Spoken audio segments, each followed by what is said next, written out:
invitado especial hoy. Yo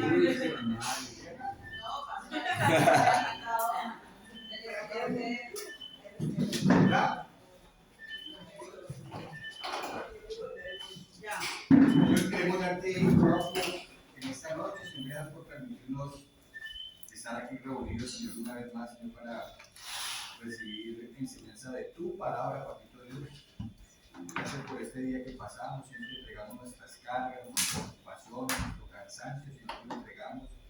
Y te pedimos que sea tu Espíritu Santo enfocándonos, Señor, en lo que tú nos quieres enseñar. Así que bendecimos la vida del Pastor Rodrigo, Señor, declaramos, Señor, entendimiento, Señor, en nuestros corazones para las palabras, Señor, que tiene para nosotros hoy. Y, Señor, te pedimos, Señor, que salgamos diferentes, Señor, a como estamos entrando en este momento. En el bendito nombre de Jesús. Amén. Amén. Amén. Bueno, entonces lo primero que les quiero decir es que arme un video.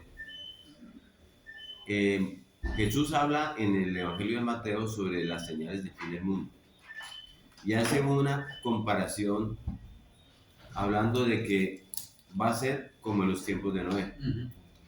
Entonces, perdónenme toda la falta de tecnología y de cuidado en la elaboración del video, ¿sí?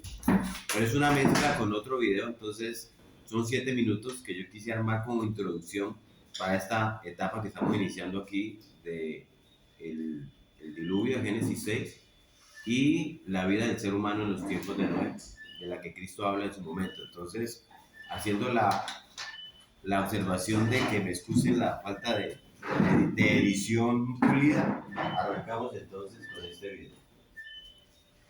Van a escuchar lo que está diciéndole Jesucristo a los apóstoles, explicándoles que eso es Mateo 24, ¿sí? Mateo 24 desde el 38 en adelante, con unas imágenes que yo puse muy actuales. Pues así como el relámpago destella en el oriente y brilla en el occidente, así será cuando venga el Hijo del Hombre. Así como los buitres cuando se juntan indican que hay un cadáver cerca, de la misma manera, esas señales revelan que el fin está cerca. Inmediatamente después de la angustia de esos días, el sol se oscurecerá, la luna no dará luz, las estrellas caerán del cielo y los poderes de los cielos serán sacudidos. Y entonces por fin aparecerá en los cielos la señal de que el Hijo del Hombre viene. Y habrá un profundo lamento entre todos los pueblos de la tierra. Verán al Hijo del Hombre venir en las nubes del cielo con poder y gran gloria. Enviará a sus ángeles con un potente toque de trompeta y reunirán a los elegidos de todas partes del mundo, desde los extremos más lejanos de la tierra y del cielo. Ahora aprendan una lección de la higuera. Cuando las ramas echan brotes y comienzan a salir las hojas, ustedes saben que el verano se acerca. De la misma manera, cuando vean que suceden todas estas cosas, sabrán que su regreso está muy cerca, a las puertas. Les digo la verdad, no pasará esta generación hasta que todas estas cosas sucedan. El cielo y la tierra desaparecerán, pero mis palabras no desaparecerán jamás. Sin embargo, nadie sabe el día ni la hora en que sucederán estas cosas, ni siquiera los ángeles en el cielo, ni el propio Hijo. Solo el Padre lo sabe. Cuando el Hijo del Hombre regrese, será como en los días de Noé. En esos días, antes del diluvio, la gente disfrutaba de banquetes, fiestas y casamientos, hasta el momento en que Noé entró en su barco. La gente no se daba cuenta de que iba a suceder hasta que llegó el diluvio y arrasó con todos. Así será cuando venga el Hijo del Hombre. 2 hombres estarán trabajando juntos en el campo. Uno será llevado, el otro será dejado. 2 mujeres estarán moliendo harina en el molino. Una será llevada, la otra será dejada. Así que ustedes también deben estar alerta, porque no saben qué día vendrá su Señor. Entiendan lo siguiente. Si el dueño de una casa supiera exactamente a qué hora viene un ladrón, se mantendría alerta y no dejaría que asaltara su casa.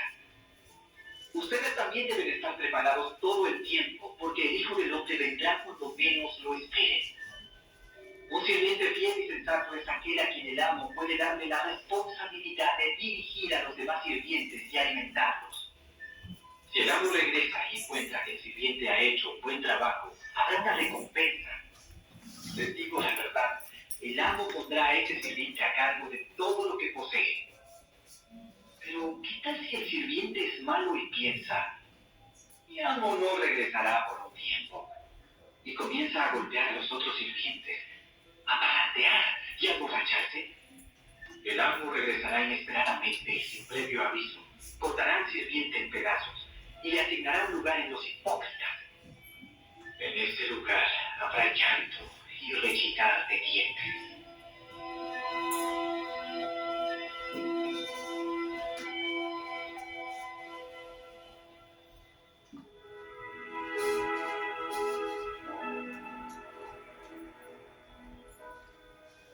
En Mateo 24, en los versículos 37 al 39, Jesús cuenta cómo los días en los que vivió Noé serían un reflejo del fin de los tiempos. En el día en el que el Hijo del Hombre se manifieste, la sociedad sería como en los días de Noé. Se cuenta cómo llevaban a cabo sus actividades diarias, se casaban, se daban en matrimonio, comían, bebían y no prestaban atención. A pesar de 120 años de predicación, no sabían que se avecinaba el diluvio. Así será el día, dice Dios, en que el Hijo del Hombre se manifieste. La historia se repite. Estoy seguro de que el Señor está observando desde el cielo. Jesús dijo, como en los días de Noé, así será la venida del Hijo del Hombre. Y hoy lo estamos viendo en el mundo. La violencia en la tierra, el egoísmo, la idolatría están ahí. Creo que todo esto le parte el corazón a Dios. Quizá la lección práctica más importante que podemos aplicar en la actualidad es ¿qué significa subirse al arca? Vivimos en el tiempo del juicio, vivimos en el ocaso de la historia del mundo. Estamos ante el umbral de la eternidad. Y la gente tiene que darse cuenta de que es un periodo fascinante, más que ningún otro de la historia. Porque el mundo está siendo puesto a prueba y ahora es cuando la gente tiene que prepararse para encontrarse con Dios.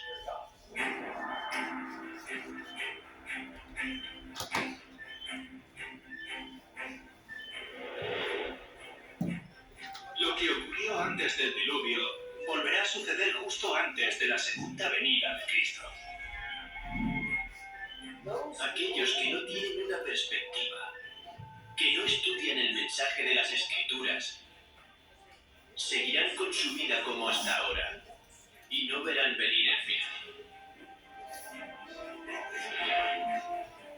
Soy Jeff Reich, director de Rhema Ministries. Lo que ahora vas a presenciar no se parece a nada de lo que hayas visto antes. No solo vamos a investigar la historia del diluvio, también buscaremos las raíces de la evolución y cómo ha influido en la sociedad occidental. Y lo más importante, veremos cómo la historia de Noé ayuda a explicar las páginas de la profecía bíblica. Esta es la historia de Noé y el diluvio, como nunca antes la habías visto.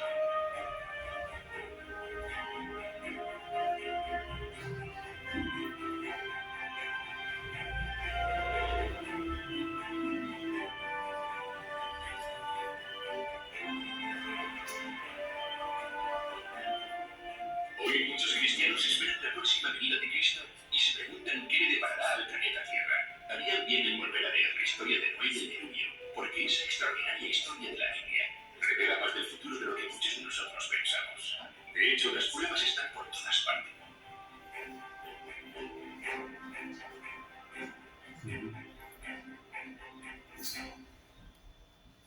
Listo, se acabó la película.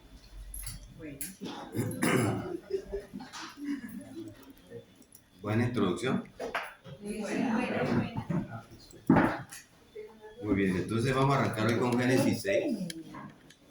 Génesis 6, bienvenidos los que después del domingo de resurrección han habido un montón de resurrecciones. Sí. Después del Cristo de las primicias. Entonces, Génesis 6, ubíquense en Génesis. Pero mire, bueno, antes de entrar en el texto de Génesis 6, yo quiero que me acompañen inicialmente al capítulo 11 de Hebreos. Bueno, al capítulo 11 de Hebreos. ¿Sí? Hebreos está en el Nuevo Testamento, después de Filemón, para que encuentren bien fácil. Capítulo 11 de Hebreos. Como hicimos cuando vimos Génesis 4, la vida de fe de Abel, ¿se acuerdan? Cuando vimos Génesis 5, el camino de fe de Enoc, vamos a ver ahora a Noé y su obra de fe. Esa tremenda historia de Noé, que está resumida toda en un versículo, que es el versículo 7 de Hebreos 11. Alguien que nos lea con voz de trompeta, Hebreos 11:7. Por la fe Noé, cuando fue advertido por Dios acerca de cosas que aún no se veían, con temor preparó el arca en que su casa se salvase, y por esa fe condenó al mundo, y fue hecho heredero de la justicia que viene por la fe. Gracias, pastor. Acabamos de leer en un versículo de la Biblia condensados, Génesis 6, 7, 8 y 9. Sí, imagínense eso. ¿Se acabó la clase? Ese sería un versículo muy difícil de entender si no conociéramos la historia, ¿sí? Porque yo supongo que aquí todos, si no la gran mayoría, debemos conocerla. No sé si se han meditado en la historia de Noé, pero por lo menos como mínimo debe tener una reverencia de ella, ¿sí? Estos creyentes hebreos a los que está dirigida esta carta, ¿sí?, conocían también esta asombrosa historia de Noé y están bastante familiarizados con ella. Noé es parte de esa lista de hombres y mujeres fieles cuyas vidas estuvieron marcadas por la fe. Como dice Santiago en su carta en 2:26, porque como el cuerpo sin espíritu está muerto, así también la fe sin obras está muerta, ¿sí? Y lo que quiso decir con eso es que la verdadera fe está respaldada por la acción, ¿sí? Y Noé es la ilustración más clásica de este hecho en el Antiguo Testamento. Su acción de fe es, por muchos aspectos, la más notable de cualquier otra acción de fe en el Antiguo Testamento. La Biblia en todas partes siempre enseña que los hombres vienen a Dios solo por fe, ¿cierto? Y luego continuamos viviendo en fe. Eso, como lo hemos venido entendiendo, simplemente significa tomar la palabra de Dios, confiar en esa palabra como verdadera. ¿Sí? ¿Se acuerdan que hemos hablado de eso? Si nunca llegamos a Dios por obras, nunca llegamos a Dios por un esfuerzo propio, por ceremonias, por logros morales. Siempre vienes a Dios por fe. Siempre ha sido así, nunca ha sido diferente. Cuando Cristo apareció predicando con sus apóstoles este evangelio de la gracia, el evangelio de la fe, a los judíos de ese tiempo, a ellos les pareció que era un mensaje nuevo. Por eso Cristo, como leemos en el Sermón del Monte, les dice: habéis oído, pero yo os digo, ¿sí? Porque el judaísmo, que originalmente había sido un mensaje de salvación por gracia a través de la fe, se había ido corrompiendo en un sistema de obras. Los hebreos habían estado expuestos toda su vida a una especie de religión que enseñaba que uno alcanza la salvación por sus esfuerzos morales y por sus esfuerzos religiosos. Y aunque ahí habían unos judíos que eran creyentes, piadosos, eso era un remanente nomás, ¿sí? Pero a los judíos en general se les había enseñado que la salvación viene por obras, igual como enseña la religión tradicional. Y Dios odiaba eso, como lo ha odiado siempre. Pero los judíos habían puesto su esperanza ¿en qué? En su nacionalidad, en su raza, en su herencia de Abraham, del amigo de Dios, en la circuncisión, en que ellos poseían la ley, en que ellos actuaban conforme la ley, la letra de la ley, ¿se acuerdan? ¿Sí? En la observancia de los rituales y todas esas cosas externas que enseñaba el judaísmo. Pablo lo dice en sus cartas. En Filipenses 3:5, él dice que él era así.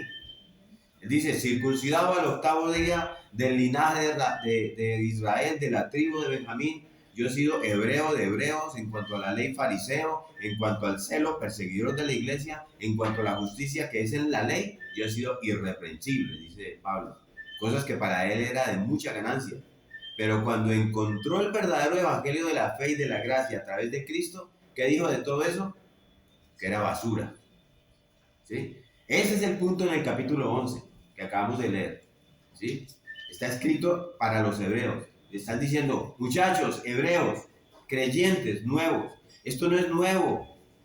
Lo de la salvación por fe no es nuevo, esto es viejo. Adán, Abel, Enoc, Noé, ¿sí? La fe siempre ha sido el camino de Dios, nunca ha sido diferente. Así que el evangelio de la gracia y la fe no es nuevo, le está diciendo el escritor de los Hebreos a estos hebreos que están creyendo en Cristo. Y el capítulo 11 de Hebreos nos da esa lista de todos aquellos que pueden ser clasificados como hombres y mujeres de fe. Entonces vimos, si ustedes se acuerdan, el ejemplo de Abel, está en el capítulo 4, Abel y su vida de fe. Y luego en el 5, Enoc y el camino de la fe. Y ahora llegamos a Noé y su obra de fe, ¿sí? La historia de Noé es increíble si uno entra en algo de profundidad. Vamos a tratar de llegar a ese punto aquí. Y en el versículo 7 tenemos un súper resumen, como les decía, está comprimido 4 capítulos de Génesis, ¿sí? El escritor sabe que los hebreos conocen la historia. El escritor sabe que la mayoría de nosotros, Dios sabe, conocemos la historia, pero es posible que algunos, si no todos, necesitamos que se nos cuente en su totalidad, o no sabremos de qué está hablando este versículo 7 de Hebreos, porque no hay detalle aquí. Detalles como nos acabó de leer el pastor. Noé fue advertido por Dios acerca de cosas que aún no se veían. ¿Qué cosas no se habían visto? ¿Sí? Dice que preparó el arca, lo que acabó de leer el pastor, para la salvación de su casa y que por eso condenó al mundo. ¿Cómo Noé al preparar el arca condenó al mundo? ¿Les he hecho la pregunta? ¿Cómo llegó a ser heredero de justicia? Entonces, para que podamos obtener el relato completo de la fe de Noé, tenemos que volver a la gran historia de Noé. Empezando por el hecho de que el escritor de Hebreos dice, por la fe, Noé fue advertido por Dios. Ustedes leyeron ahí en Hebreos 11:7. O sea, Noé no tenía nada que seguir sino lo que Dios le había dicho. Él no tenía nada que seguir sino la palabra de Dios. Y Dios le dijo que algo iba a pasar. Algo que nunca había pasado en la historia del mundo. Nunca. Noé iba a creer eso. Iba a estar encaminado, iba a estar comprometido con lo que Dios le dijo, que eso era cierto. ¿Sí? Entonces vamos a la historia que arranca en Génesis capítulo 6. Esta historia de alguna manera es la ilustración de fe más notable del Antiguo Testamento y una de las más notables en toda la historia, por lo que eso involucra. ¿Sí? Entonces, habíamos estudiado en Génesis 6 los primeros 4 versículos del capítulo, ¿se acuerdan? Y de alguna manera también tocamos los 3 versículos siguientes hasta el 7. Pero vamos a estarlos viendo todos otra vez de nuevo, junto con el resto del texto, de todo el capítulo 6, para entender bien el contexto. Empecemos entonces, a manera de introducción, por el versículo 13. Génesis 6:13. Génesis 6:13. Empecemos allí y... Porque Dios le dijo algo terrible a Noé. ¿Sí? Dios le dijo algo terrible a Noé. ¿Qué le dijo? Génesis 6:13. Noé, he decidido el fin de todo ser, porque la tierra está llena de violencia a causa de ellos, y he aquí que yo los destruiré con la tierra. Terrible, que a mí me aparezca alguien y me diga eso. Han pasado alrededor de 1600 años. Tenemos el cuadro ahí, ¿cierto? ¿Se acuerdan? Desde la creación. Hay ya millones de seres humanos en la tierra. La historia del hombre en la tierra se ha vuelto cada vez peor, desde la caída de Adán y Eva. ¿Sí? El pecado está rampante en la tierra. Cada vez es mayor la ofensa contra Dios, leíamos en la clase pasada, ¿sí? Por lo que entonces Dios decreta algo. He decidido el fin de todo ser. Imaginémonos a Noé. ¿Qué puede estar pensando frente a este decreto de Dios? ¿Sí? Este es el evento de juicio más notable del Antiguo Testamento. Es la destrucción de toda la raza humana. ¿Sí? Pensemos en eso. En este momento, Noé ni siquiera sabe si él está incluido en esa destrucción. ¿Sí? Hoy entendemos lo que la Biblia nos dice, que Dios va a juzgar a los pecadores, y Dios lo hace y juzga a cada pecador uno a la vez. Hebreos 9:27 dice, está establecido para el hombre que muera una vez y después de esto el juicio. ¿Sí? Cada pecador enfrenta el juicio de Dios, un pecador a la vez, no vamos en grupitos. ¿Sí? Pero periódicamente hay estos juicios masivos de Dios. ¿Sí? Dios durante largos periodos en su paciencia deja a los pecadores a su suerte para que realicen sus propios deseos, pero luego viene y Él interviene repentina y devastadoramente en la historia humana, de una manera catastrófica. Y este evento que se viene en la historia humana es el más grande de todos los cataclismos que ha habido, ¿sí? Es el segundo evento más asombroso del Antiguo Testamento. ¿Cuál fue el primero, si ustedes se acuerdan? La creación. La creación, ¿se acuerdan? Ya lo estudiamos, el evento más cataclísmico, ¿sí? Fue la creación de todo el universo en 6 días. Eso fue monumental, de alguna manera inimaginable de parte de nosotros, como hablábamos, ¿se acuerdan? Si usted quiere repasar los detalles de eso, de la creación, usted lo va a poder encontrar, aquí viene publicidad política pagada, en nuestro canal privado de YouTube, que ya están quedando las clases allí, ¿sí? Eso lo estudiamos con cierto detalle, y si usted de verdad quiere entender el fundamento de nuestra fe desde la creación, lo invito a que estudie en ese canal privado, ¿sí? Pero entonces, ¿qué provocó ese tremendo juicio de Dios? Este evento tan devastador. Entonces, vámonos para atrás. Génesis 6, 5 al 7, que fue donde quedamos la vez pasada. Alguien que nos lea Génesis, capítulo 6, versículos 5 al 7. Y vio Jehová que la maldad de los hombres era mucha en la tierra, y que todo designio de los pensamientos del corazón de ellos era de continuo solamente el mal. Y se arrepintió Jehová de haber hecho hombre en la tierra, y le dolió en su corazón. Y dijo Jehová: traeré sobre la faz de la tierra a los hombres que he creado, desde el hombre hasta la bestia, y hasta el reptil y las aves del cielo, pues me arrepiento de haberlos hecho. Eso fue. Dios vio que la maldad del hombre era mucha en la tierra. Era tan arrolladora que todo intento de sus pensamientos del corazón era continuo, solo el mal. O sea, pensemos en eso.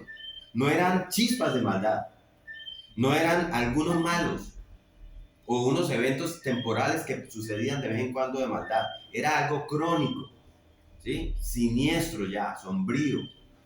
Era repulsivo el ser humano en ese momento. Cada pensamiento, cada idea de todo ser humano, cada motivo, cada imaginación y por lo tanto cada acción, el resultado de cada pensamiento fue una expresión de la caída del hombre, de la depravación total del hombre. Miren lo que dice el versículo 11. Y se corrompió la tierra delante de Dios, y estaba la tierra, ¿qué? Llena de violencia. Sí. Esa palabra hebrea para violencia aquí en hebreo se escribe jamás, jamás, ¿sí? Que se refiere al abuso de personas y a la rebelión en general. O sea, no solamente representa una conducta, sino es una palabra hebrea que significa una mentalidad, mejor dicho, es la condición del hombre. Es una violencia por el gusto de hacer violencia. Así era. Jamás es violencia por el deseo de causar dolor, por el deseo de causar sufrimiento, aflicción, incluso la muerte de otra persona. Hay un deleite, hay un gozo, hay un contentamiento en ver sufrir a otros. Eso es bullying, es menosprecio, es dañar a las otras personas con falsos testimonios, es humillar a los otros, es gozarse en ese sentimiento. Eso es de eso se trata la violencia que está expresando aquí en esta palabra. Jesús dijo, como vimos ahora, como en los días de Noé, así será también la venida del Hijo del Hombre. Mateo 24:37. En otras palabras, las condiciones del mundo antes de la segunda venida de Jesús serán las condiciones del mundo antes del diluvio. Estaremos ahí. Hay ejemplos en Génesis 6, explosión demográfica, está en Génesis 6:1. Perversión sexual con actividad demoníaca, como leímos Génesis 6:2. Constancia del mal en el corazón del hombre, Génesis 6:5. Ahí en Génesis 6 nos lo está describiendo, ¿sí? Jamás es el carácter de Satanás. Eso es lo que lo impulsa y eso es lo que también va a producir en él la destrucción eterna. Y la destrucción eterna de los que andan conforme a la voluntad de él. Y yo les digo algo, miren, si no eliges sabiamente, si no eliges los caminos de Dios, sus propósitos, sus planes, pasa como en las computadoras, que hay un modo default, un modo predeterminado. Así es el corazón del hombre. Si no eliges por los caminos de Dios, y esto es mucho para los jóvenes, si no aceptas la provisión de Dios mediante su evangelio, mediante nuestro Señor Jesucristo, entonces hay un modo predeterminado en tu corazón, de manera natural, sin que tengas que hacer ningún esfuerzo, podrás estar eligiendo el plan de Satanás, sus caminos, y vas a cosechar lo que él cosecha. Eso está en el corazón del hombre, está en Jeremías. El corazón del hombre es engañoso. Así que lo que estamos empezando a ver aquí es una elección muy importante. Dios está revelando en este 6º capítulo del libro de Génesis principios de vida, principios de reino. ¿Qué dice el versículo 12? Y miró Dios la tierra, y he aquí que estaba corrompida, porque toda carne había corrompido su camino sobre la tierra. ¿Sí? O sea, hay una condena radical de juicio. Ahora, el versículo 6, si usted se va para atrás lo que leímos ahorita, nos dice que el Señor se arrepintió de haber hecho al hombre en la tierra y se afligió en su corazón. Esto es una especie de afirmación antropomórfica. ¿Alguien no entiende aquí este antropomorfismo? ¿Está claro? No, repítemelo, amigo. Es una expresión antropomórfica que en la Biblia Dios no tiene manos, Dios no tiene ojos, Dios no es humano, no es como nosotros. Entonces, Él a través de la Biblia nos escribe de una manera humana, antropomórfica, para que entendamos el sentimiento, ¿sí? Pero no está diciendo que, aquí no está diciendo, por ejemplo, que aquí dice, su corazón real. o sea, esto es, esa palabra arrepentimiento, que es naham, significa sentir, lamentar, ¿sí? O sea, Dios no deshace lo que Él hace, ¿sí? Dios es sabio, único, ¿sí? Y Él no va a hacer cosas que después desearía no hacer, en su sentido real, pero es el dolor de Dios, el lamento de Dios por el hombre, ¿sí? Y el dolor en su corazón, para que no entendamos eso como un arrepentimiento, porque Dios no es hijo de hombre para arrepentirse, ¿sí? Entonces, esto no quiere decir tampoco que la creación está fuera de control, ni que significa que Dios esperaba algo mejor, pero pues no pudo. No, así no es. Dios supo todo el tiempo que las cosas iban a salir de esa manera. Pero nuestro texto nos deja claro y preciso que en la medida en que Dios ve sus planes desarrollarse en el tiempo, esto lo afecta. Porque Dios no puede ser insensible ante el pecado humano y su rebelión, ¿sí? Pero esto es para expresar una emoción antropomórfica, que la entendamos desde el punto de vista humano, una emoción humana, de que Dios se arrepintió de lo que había hecho. Eso es similar como la declaración que hace nuestro Señor acerca de Judas en Mateo 26-24, que Jesús dice, bueno le hubiera sido a este hombre no haber nacido. Entonces Dios lo hizo nacer. Son expresiones que nos da, sí, una especie de forma hebrea de expresar algo, un dolor consumado, ¿sí? Entonces, en el versículo 7, ¿qué dice el Señor? Ahí en Génesis 6:7. Y dijo Jehová, raeré de sobre la faz de la tierra a los hombres que he creado, desde el hombre hasta la bestia, y hasta el reptil y las aves del cielo, pues me arrepiento de haberlos hecho. Otra vez, ¿sí? Raer es una palabra hebrea muy fuerte, es makah, es un lenguaje que es preciso, es una palabra que expresa la idea de borrar todo, ¿sí? Quitarlo todo, desaparecerlo. Makah.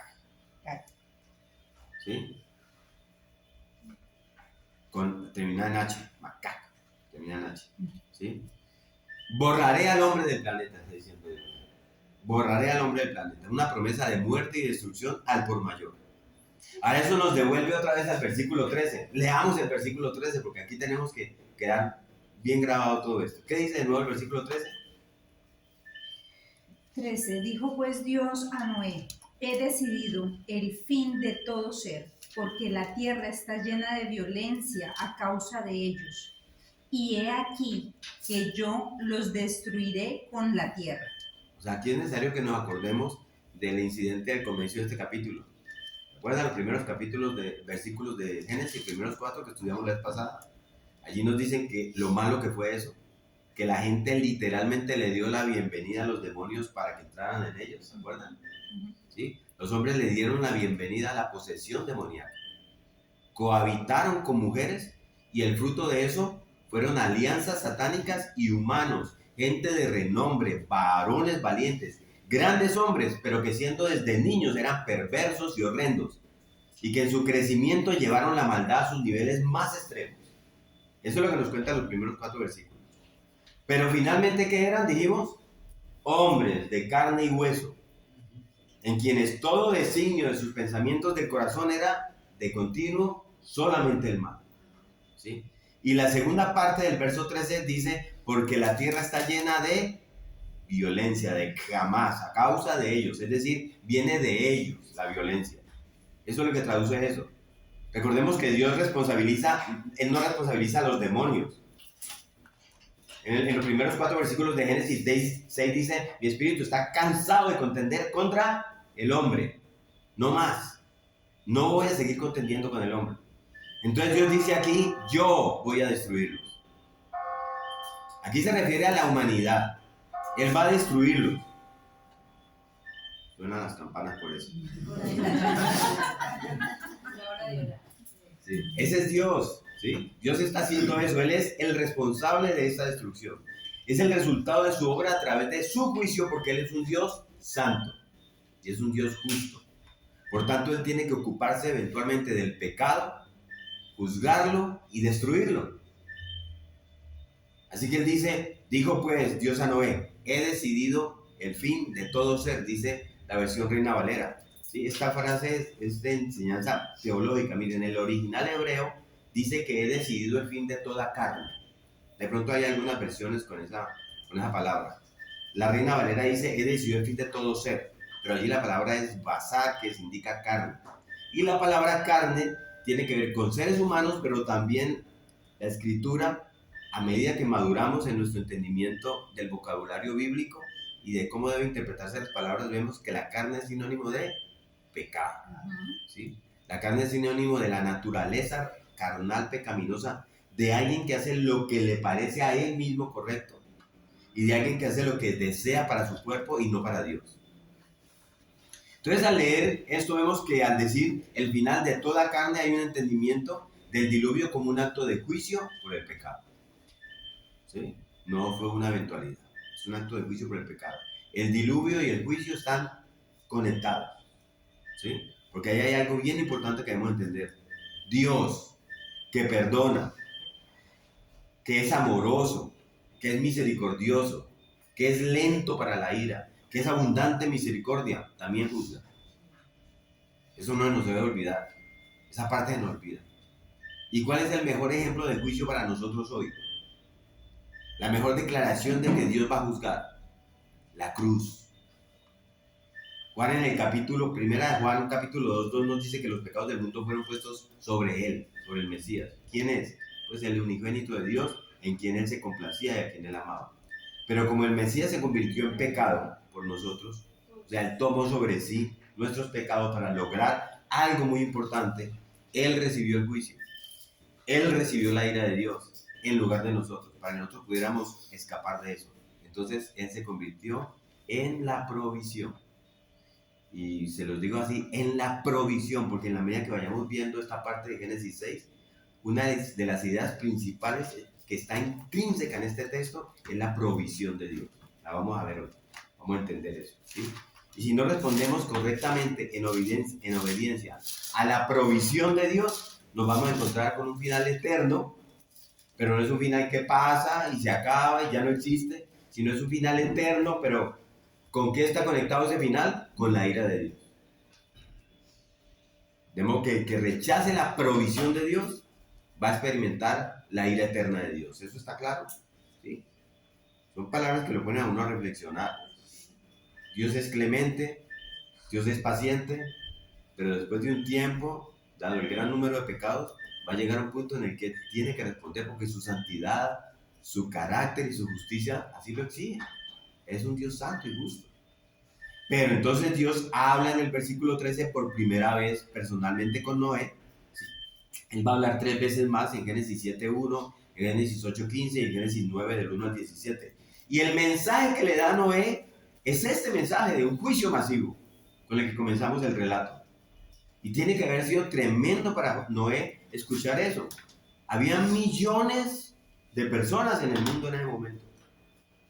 ¿Se acuerdan que hablamos que había desarrollo? Que no eran trogloditas vestidos con pieles. Eran hombres que posiblemente tenían mejores capacidades que nosotros. ¿Sí? No podemos saber el número exacto, pero todos los estudiosos coinciden que eran millones ya.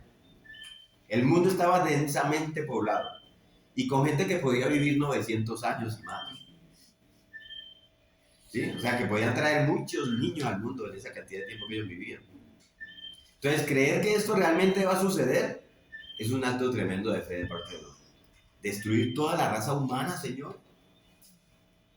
Algo así como dice Pedro en su segunda carta, en segunda de Pedro 3:4, que Pedro habla que cuando escuchan sobre la segunda venida, los escépticos dicen, eso nunca va a pasar. Eso lo dice Pedro. Todas las cosas continúan como son desde el principio, dicen los escépticos. Ese mismo escepticismo pudo haber existido en la mente de Noé, al menos en su pensamiento inicial, cuando él se sentaba, después de que Dios habló con él, a hablar consigo mismo. Porque todo transcurría tan normal, ahí está el video, eso es normal lo que vimos. Eso es lo que pasa todos los días. Y es lo que dice Jesús en Mateo 24:38, porque como en los días antes del diluvio, estaban comiendo, bebiendo, casándose y dándose casamiento. Normal, ¿qué puede pasar? O sea, ¿cómo puede ser esto posible? Y si eso es difícil de tragar para Noé, ¿qué tal esto del versículo 14? ¿Alguien que lea el versículo 14? ¿De Génesis 6? Un arca de madera de gofer, harás aposentos en el arca y la calafatearás con brea por dentro y por fuera. O sea, Dios no le ha dicho a Noé cómo va a destruir el mundo todavía, ¿cierto? No lo ha dicho todavía. Simplemente le dice en el versículo 13, el fin se acerca, voy a destruir a toda la raza humana. Noé no sabe cómo. Así que le da una orden sin explicación inicial. La explicación no llega sino por allá en el versículo 17. Entonces, al principio Dios le dice a Noé, constrúyete un arca. Eso es una caja grande. En hebreo la palabra es teba. Esa palabra se usa a lo largo de la narración del diluvio y realmente significa caja o cofre. No un bote, no un barco, no hélices, no pilotos, no velas, no timón, ni capitán, ni marineros. Es una caja. Hazte una caja, un cofre. ¿Sí? Y por cierto, esta palabra solo se usa otra vez en el Antiguo Testamento en Éxodo 2, 3, 5 para describir la caja o el canasto en el cofre donde fue puesto el bebé Moisés. Éxodo 2, 3, 5. Es la misma palabra, hazte un teba para ubicar ahí al bebé, a Moisés. Entonces Dios usó una caja para salvar a Moisés para que pudiera salvar a Israel. Y una caja para salvar a Noé para poder salvar a la raza humana. ¿Sí? En ambos casos la caja era un refugio de la muerte. ¿Sí? Para proporcionar un futuro. Eso es lo que tenemos que entender allí. En un caso para Israel con Moisés y en el otro caso para la raza humana con Noé. El arca de la alianza ya es otra palabra en hebreo distinta. Entonces Dios dice en el versículo 14, hazte un arca, una caja, dice de madera de gofer. No tenemos idea de qué es eso exactamente.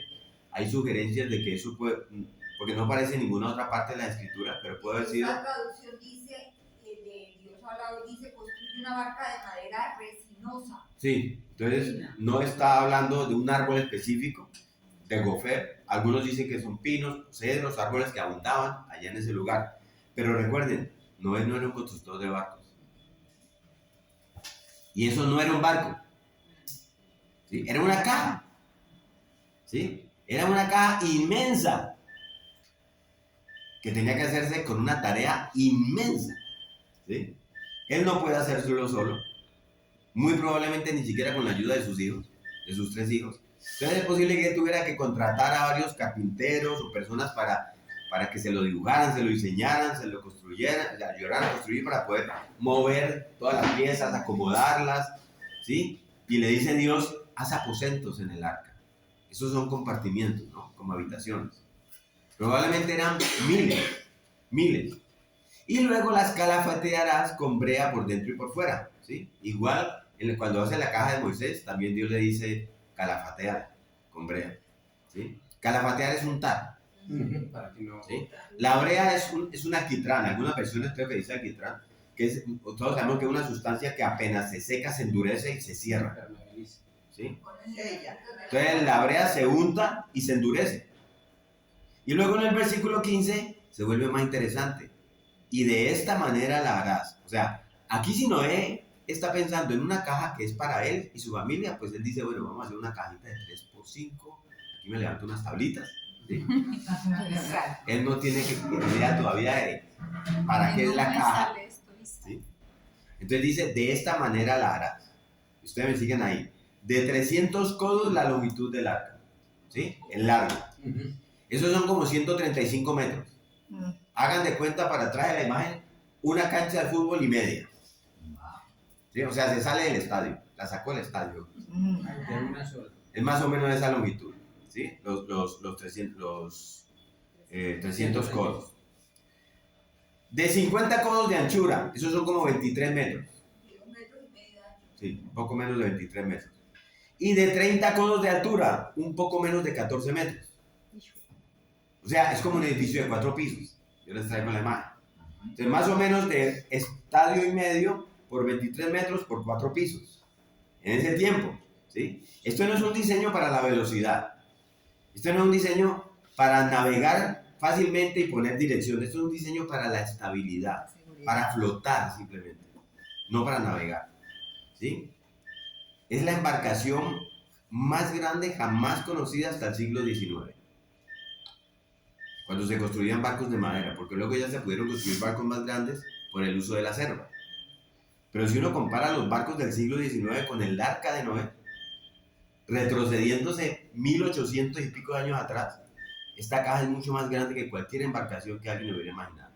Y se la voy a mostrar.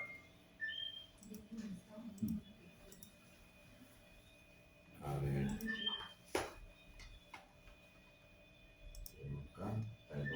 Ay, tan bonita. Perdón. Se treparon en el arca de mi No hizo con ¿Qué eso. especie era esa? Era muy linda. Tenía una habitación. Entonces miren esto aquí. Miren aquí. Este es el de la Pinta de la Niña y la Santa María, miren. Es este de aquí. Aquí hay un barco, pues estos son los gringos que hacen esas comparaciones. Entonces el Wyoming es un barco del siglo XIX. Este es el Titanic. ¿Sí? Y este es ya el Queen Mary, que es el crucero de ahorita, de los últimos barcos modernos. Este es el Arca de Noé. El Arca de Noé era más grande que todos los barcos que eran de madera en su momento. ¿Sí? Para compararlo en ese punto. La idea es que pueda ser más o menos como esto, una caja.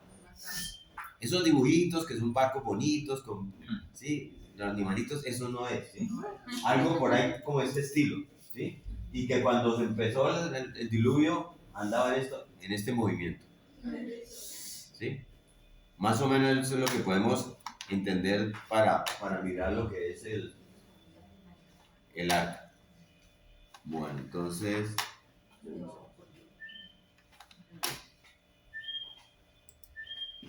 Bueno, entonces... Pero, perdón, ¿esa arca andaba en la deriva? Sí, era para flotar. No era un barco con timón, con piloto, no. Era un diseño para que se sostuviera, flotara. Dios estaba en control de para dónde tenía que ir. Sí. No, ahorita damos más detalles, ¿sí? Pero esta es la embarcación más grande construida hasta el siglo XIX, cuando se construían barcos de madera. ¿Sí? Algo increíble, pues, para mí, poder construir una caja tan grande. ¿Sí? ¿Cuánto se demoró?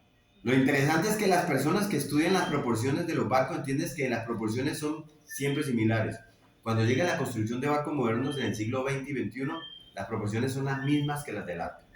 Los expertos de navegación saben que la proporción de una nave, de una embarcación, debe ser 6 de largo, entre 6 y 8 por 1 de ancho.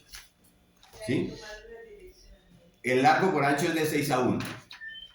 ¿Por qué todos lo siguen haciendo así? Porque Dios lo dijo y Dios conoce la estabilidad.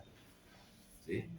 Y los constructores de barcos posteriores hoy en día dicen se requiere de 6 a 1 y de 8 a 1 como está descrito en el Génesis de la Biblia para hacer un barco que tenga estabilidad. Entonces el arca era una nave muy adelantada a su tiempo. ¿Sí? Nadie había entendido ese tipo de diseño.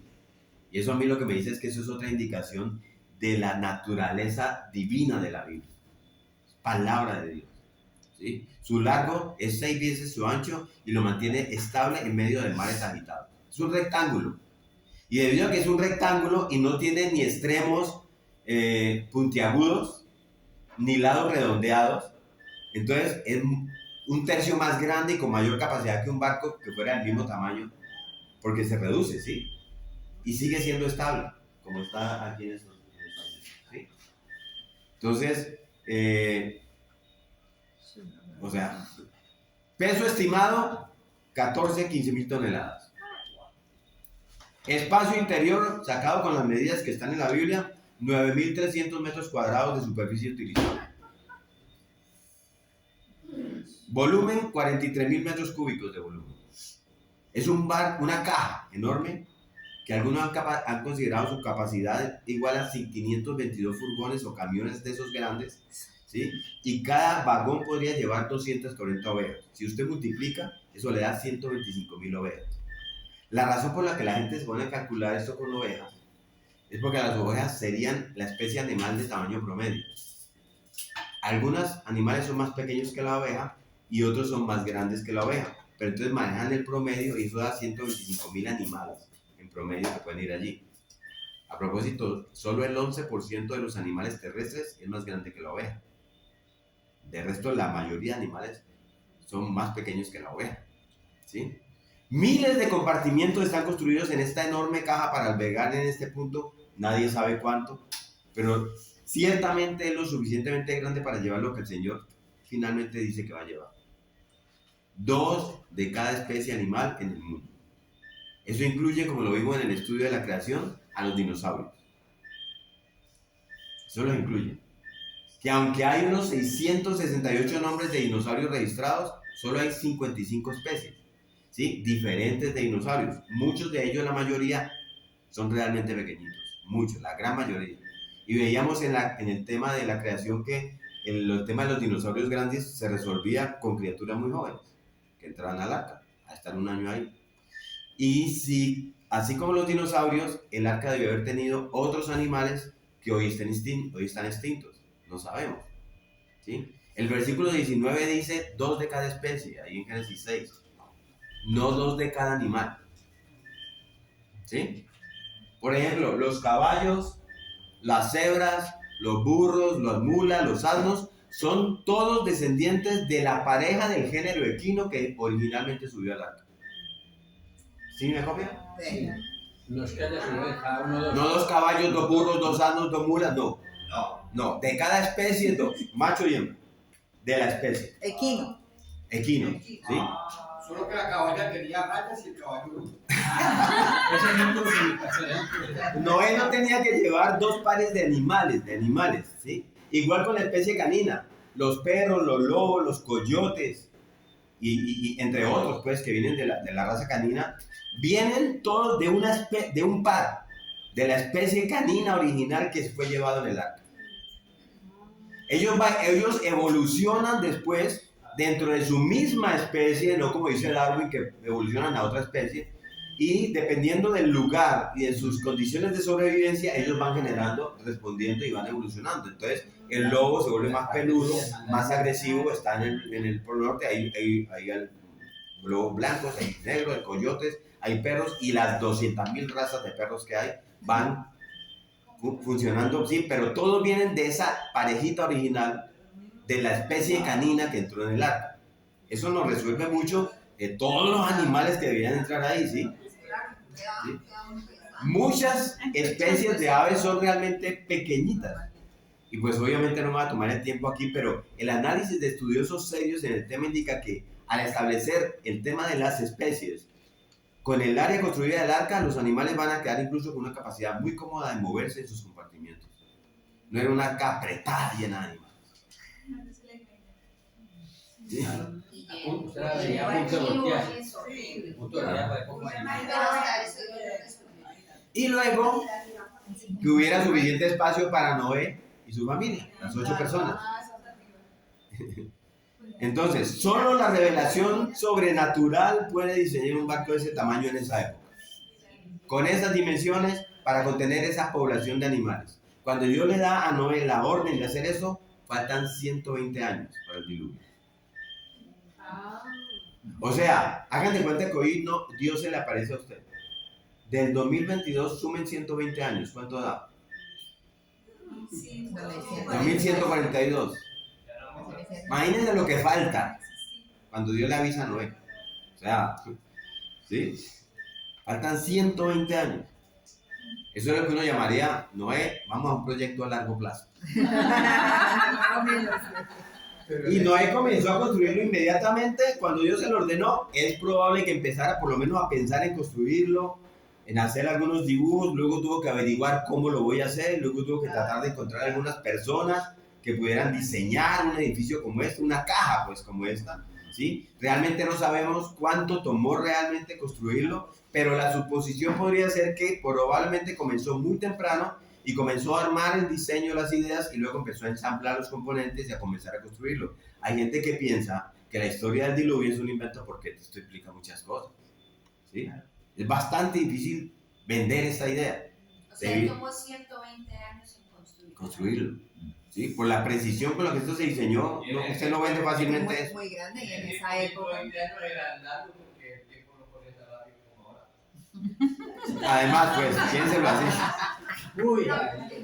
Ahora, lo que Dios le dijo a Noé, que hiciera fue que construyera una caja con un fondo plano sin timón. Y entonces, ¿qué se puede estar preguntando Noé? ¿Para qué voy a hacer eso? ¿Cierto? Entonces Dios le da más detalles. Versículo 16. Lean versículo 16. Una ventana harás a la arca y la acabarás a un codo de elevación por la parte de arriba y pondrás la puerta del arca a su lado y le harás piso bajo, segundo y tercero. Okay. O sea, la mejor manera de entender esto es probablemente que el techo, como en esta, allá, ¿usted lo ve? Sí. Hay un techito que sobresale por encima de la caja y justo debajo del techo hay una abertura alrededor que le da una ventilación que yo creo que se necesitaría, como ustedes se pueden imaginar, con todos esos animales allá, ¿sí? Además, todo iba a estar muy oscuro si no entraba algo de luz. ¿Sí? ¿Cierto? Entonces, como todas estas personas, cuando todos ellos entren en el arca, es decir, Noé, sus hijos, su esposa y las esposas de sus hijos, al entrar, ellos van a empezar a experimentar el resultado del juicio de Dios. Va a comenzar a llover, ellos van a escuchar. Van a con un muy corto tiempo empezar a ver cómo el arca se sacude y se va a empezar a mover. ¿Sí? ¿Qué es lo único que le queda a estos 8 seres humanos? Mirar para arriba. ¿Y qué van a ver a través de esas aberturas? Los cielos. Los cielos haciendo que, declarando la gloria de Dios, porque los cielos declaran su gloria. Y van a estar experimentando la ira de Dios. Y van a estar siendo azotados, ¿sí? Experimentando, pero van a estar siendo preservados por la revelación que Dios le dio a Noé. Van a estar siendo preservados.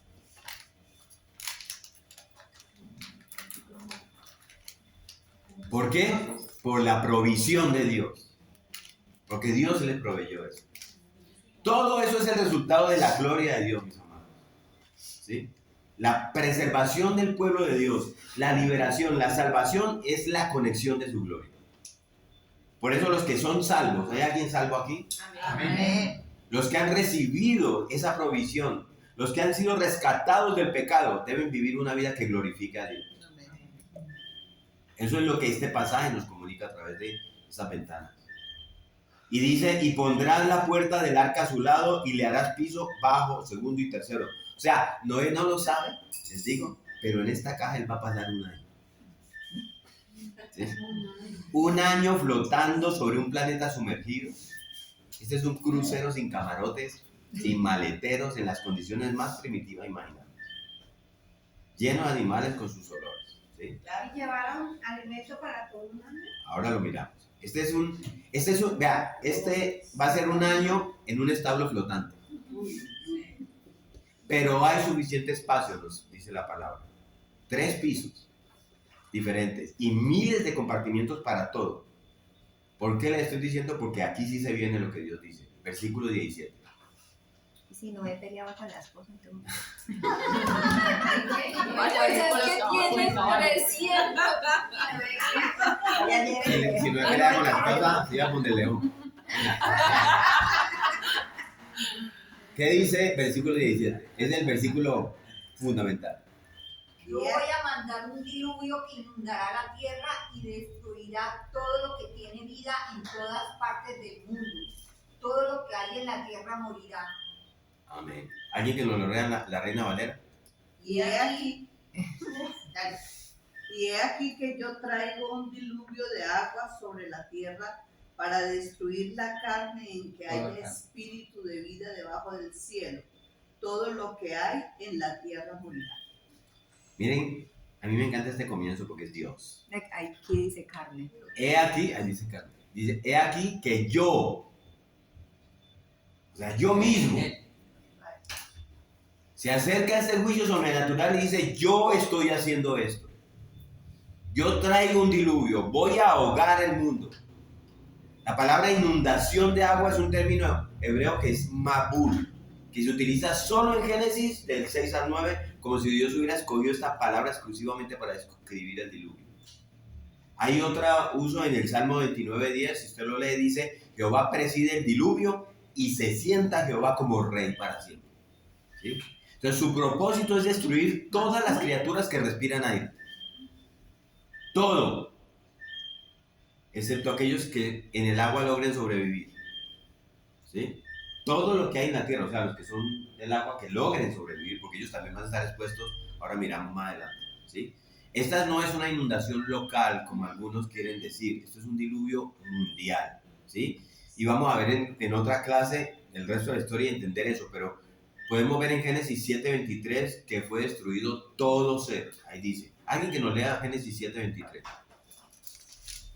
Así fue destruido todo ser que vivía sobre la faz de la tierra, desde el hombre hasta la bestia, los reptiles y las aves del cielo, y fueron traídos de la tierra, y quedó solamente Noé y los que con él estaban en el camino. También sabemos que fue un diluvio mundial por la profundidad. No pudo ser una inundación local porque cubrió el monte Ararat. La Biblia luego nos dice que él termina apoyado sobre la cima del monte Ararat. Y el monte Ararat tiene más de 5.000 metros de altura. Cali está a 1.000 metros. Mire dónde está el Ararat. Entonces, cálculos matemáticos simples te pueden decir que si la inundación sube por más de 5.000 metros, no va a bajar así a los bordes, como que fue no más allá en el... ¿Sí? Eso se extiende por todo el planeta. Aquí somos de los primeros que nos ahogamos. Posiblemente. Sabemos que es un diluvio mundial porque su duración es de 371 días, ¿sí? Un poco más de un año, y esa es la razón porque usted encuentre conchas marinas a kilómetros de distancia del mar y en las montañas más altas de la Tierra como el Everest. Eso lo vimos en la creación. Fotos de conchas marinas en el Everest. ¿Sí? Se han encontrado mastodontes enterrados en la tundra allá en el polo norte de Rusia, ¿sí? Congelados con su estómago lleno de plantas tropicales.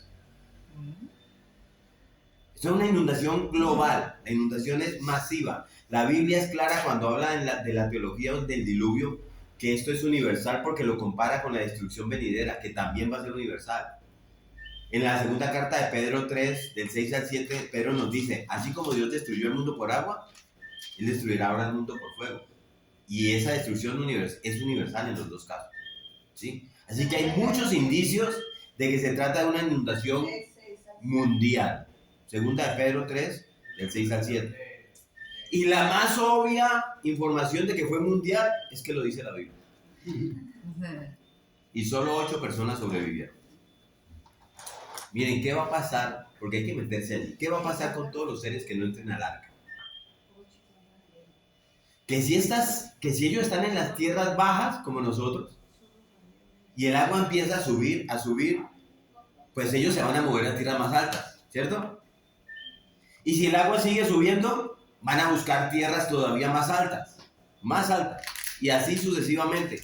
Pero llegará un momento en que toda la humanidad, buscando salvarse, estará buscando la zona más alta y no habrá altura suficiente, ni habrá espacio suficiente. ¿Y qué va a pasar? Que la gente va a comenzar a pelear por su vida.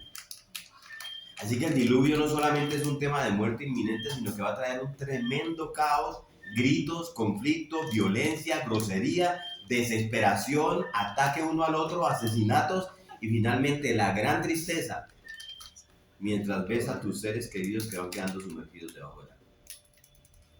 ¿Sí? Tus hijos, tus posesiones, todas las cosas que la carne ama. Todo eso es lentamente destruido. Y eso es lo que vemos que Dios nos revela sobre el diluvio.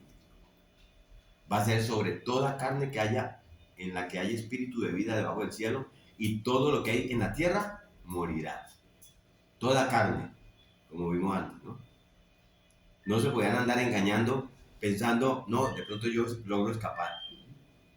Quizá a mí no me alcance, de pronto yo logro llegar a tierras altas donde no. El diluvio de Dios sumergirá todas las cosas, todas. Y no iba a durar un día, y al otro día se iba a volver a bajar, como pasó en Miami, que se inundó Miami. ¿Sí? Tomó un largo tiempo para que las aguas finalmente bajaran.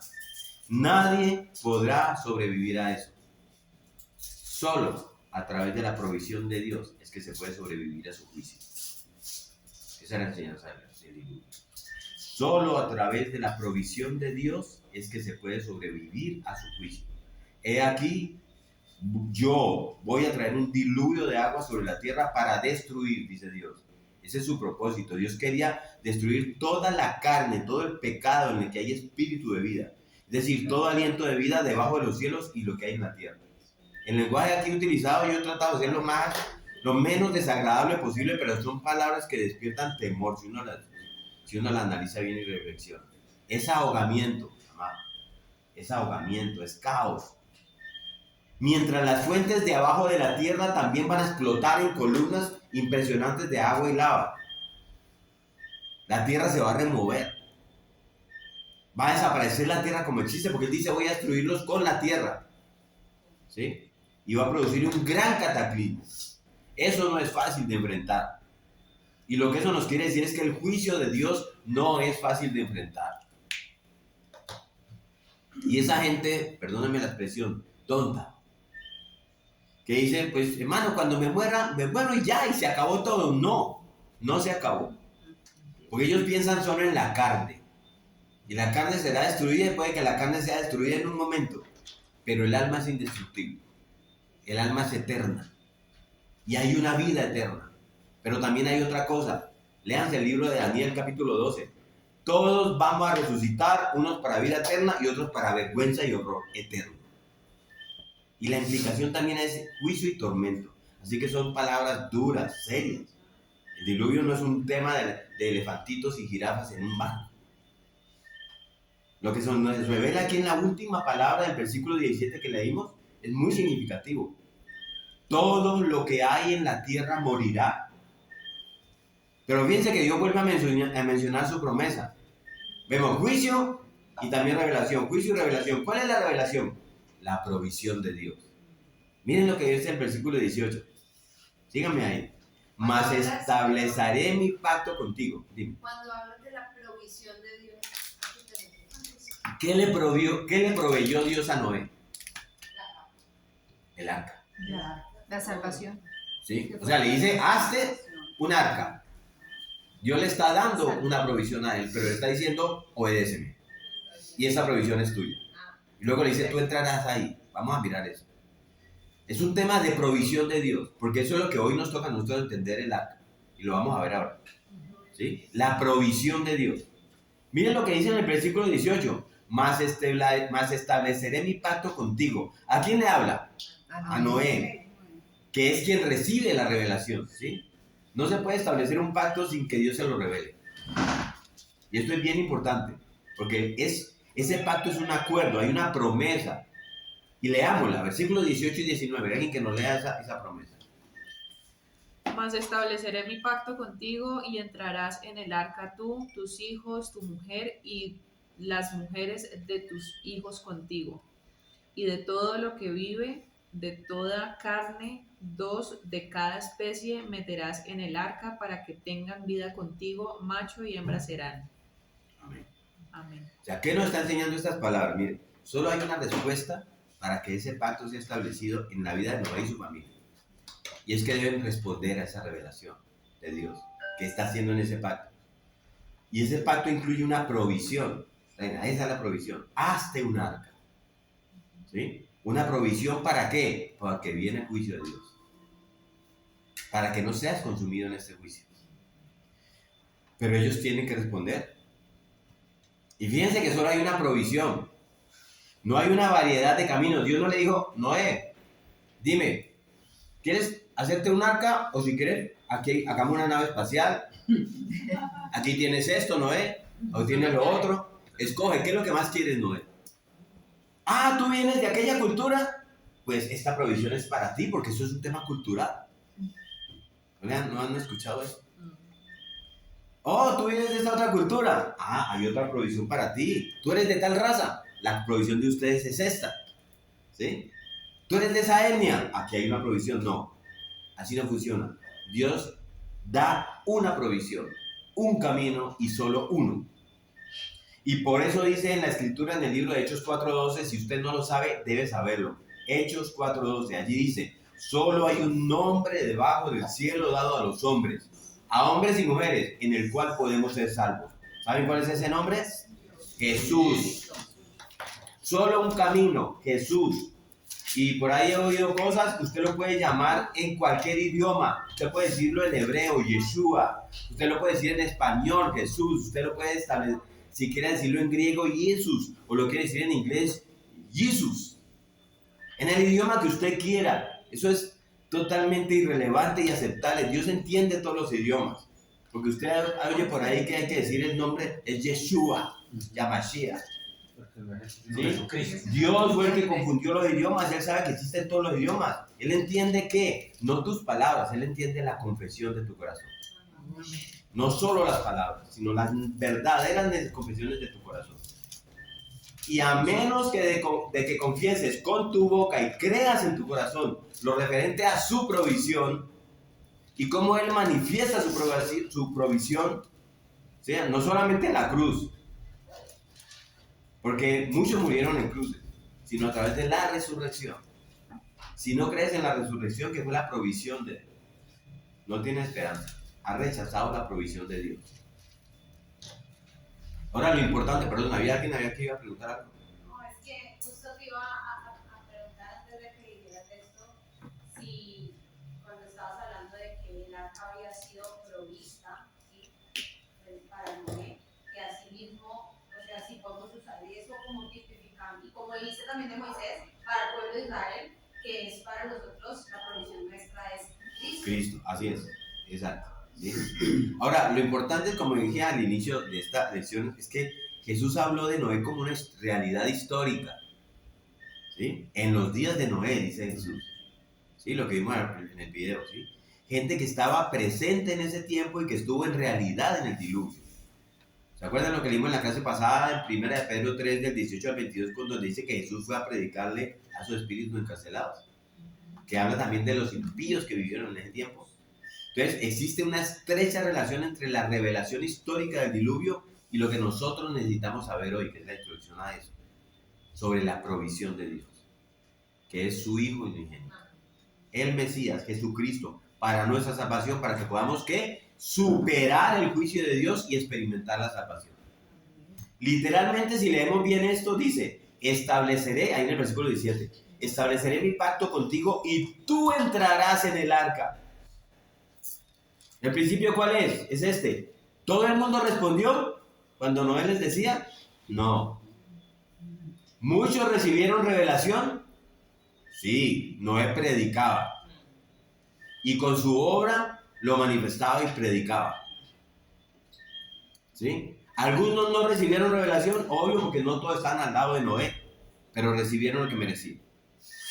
Pero qué tremenda bendición era estar cerca de Noé, de este predicador de justicia, oír sus palabras, ver lo que él estaba haciendo, con su vida, cómo reflejaba lo que enseñaba, lo que él creía en su corazón se hizo manifiesto durante un largo periodo. Según la tradición, son 120 años que tardó en construirse esta arca, ¿sí? Pero igual debe haber tomado largo tiempo para que se construyera una arca como esa, en cualquier momento. Y el mensaje es, ¿qué debemos responder? Los que no respondieron no fueron salvos. Dice aquí en el versículo 18, ¿quiénes? tú, Sí. tus hijos, tu esposa y las esposas de tus hijos. ¿Y qué dice de todo ser viviente de toda carne? Dice de dos, es decir, un par. De todo ser viviente, de todo el que tiene carne, de todo lo que tiene carne, dice dos de cada especie. Meterás en el arca para que vivan. Esa es la instrucción de meter dos de cada especie animal en el arca. ¿Para qué? Para que vivan. ¿De qué tipo dice? Macho y hembra serán. ¿Por qué macho y hembra? Es el orden de Dios. Es el orden de Dios. Y de nuevo, la gente duda del carácter histórico del relato porque no entienden todo esto de la magnificencia de esa arca y de la especie de animales, pero esa no es la única razón. Hay una razón. Y es porque es Noé y su esposa, y sus hijos y sus esposas. Y los animales son machos y hembras. Y si ustedes me entienden, por eso es que el enemigo se quiere robar la señal de ese pacto que hizo Dios. Y quiere establecerlo distinto. ¿Sí? El arco iris no es para lo que está robando el enemigo, ese pacto. Lo que vemos aquí es la unión autorizada por Dios. Él no dice, mete dos machos, macho con macho, hembra con hembra. Esto es una abominación delante de Dios. Eso es una violación del orden de Dios. Eso no refleja la vida que Dios quiere que demostremos. Él está construyendo todo a partir de parejas, de pares de animales, macho y hembra, para el futuro. Eso es un paradigma. Jesús habló de los días de Noé. En los últimos días, hay una similitud en los últimos días, ¿sí? Pero miren, ¿qué va a dar paso en los últimos días cuando entren en el arca? No va a dar paso ahora a una repoblación de la tierra, como en el tiempo del diluvio. Ahora es la entrada al reino. Así que todo el que piense, y ustedes lo van a escuchar, bueno, pero Dios es amor, y si hay amor entre nosotros los dos hombres, o entre ellas dos mujeres, Él lo va a aceptar porque Dios es amor. No. Y no solamente eso, sino que ahora añádale esa confusión que existe, que no hay género ni masculino ni femenino. Entonces, ¿dónde está el macho? ¿Dónde está la hembra? Es una locura. La gente está hablando de personas sin género, eso es ridículo. Y el cristiano tiene que estar firme ahí. Hemos hablado de esto en las diferentes clases de la escuela bíblica. ¿Sí? Dios dice macho y hembra, masculino y femenino. Todo lo demás es un ataque contra el orden del reino. Y eso es lo que este libro se refiere, al orden de Dios, que Él quiere para que la humanidad pueda continuar. Ahora, Dios le sigue dando detalles de por qué la caja debe ser tan grande. Versículo 20 y 21, ¿qué dice? De las aves según su especie y de las bestias según su especie, de todo reptil de la tierra según su especie. Dos de cada especie entrarán contigo para que tengan vida. Miren, ahí yo, o sea, este sería un momento que yo haría una pregunta. Yo le diría a Dios, ¿cómo va a hacer eso? ¿Sí? ¿Yo cómo voy a meter todas las especies de animales y los pájaros? ¿Cómo van a hacer? Y esas cosas que se arrastran. ¿Sí? Pero si usted busca un poco más de información, nos dice que ellos vendrán. Usted lee Génesis 7:15 y leamos 7:15, Génesis 7:15, ahí está adelantico. Y 16, ¿qué dice? Vinieron pues con Noé al arca de dos en dos de toda carne, en que había espíritu de vida, y los que vinieron, macho y hembra de toda carne vinieron, como le había mandado Dios, y Jehová cerró la puerta. ¿Vinieron? ¿Sí? Dios los va a reunir. Esta es una responsabilidad impresionante, solo Dios lo puede hacer, ¿sí? Así que Noé no solo no tiene que meter a los animales porque dice que él subió con los animales, sino que los va a ver venir a él. Y ellos van a entrar en el arca junto con Noé, ¿sí? Y van a acomodar en la pieza. Ellos, no, vamos allá, ¿sí? Pero Noé sí es responsable de llevar la comida, dice ahí, ¿sí? ¿Sí ves, Tere? Pon el alimento dentro del arca. Ahora fíjense en esto que me parece tremendo. Esto está pasando después de la caída. Y después de la caída los animales se comen unos a otros, ¿sí? Pero en la provisión de Dios, en el estado de su orden, bajo su autoridad, bajo su soberanía, dentro del arca, dentro de su provisión, podemos ver que se recrea la experiencia del jardín. Mientras estén dentro del arca, dice Dios, la propiedad, la experiencia del jardín del Edén. Mientras estén dentro del arca, ¿qué dice Dios? Toma contigo de todo alimento que se come y almacénalo y servirá de sustento para ti y para ellos. ¿Usted se imagina almacenar un animal muerto? No, almacene de todo alimento que se come va a ser para ti, Noé, y para ellos los animales. ¿Sí? Esa es la clave. Cuando estamos en la provisión de Dios, es decir, cuando estamos en Él, ¿sí? ¿Me copian? Pablo habla mucho en sus cartas haciendo énfasis en esas palabras, estar en Él, estar en Jesús, ¿sí? Cuando estamos en Él deberíamos estar experimentando y demostrando y viviendo conforme a la verdad del jardín. Ah, todos vegetarianos. ¿Viste? Cereales.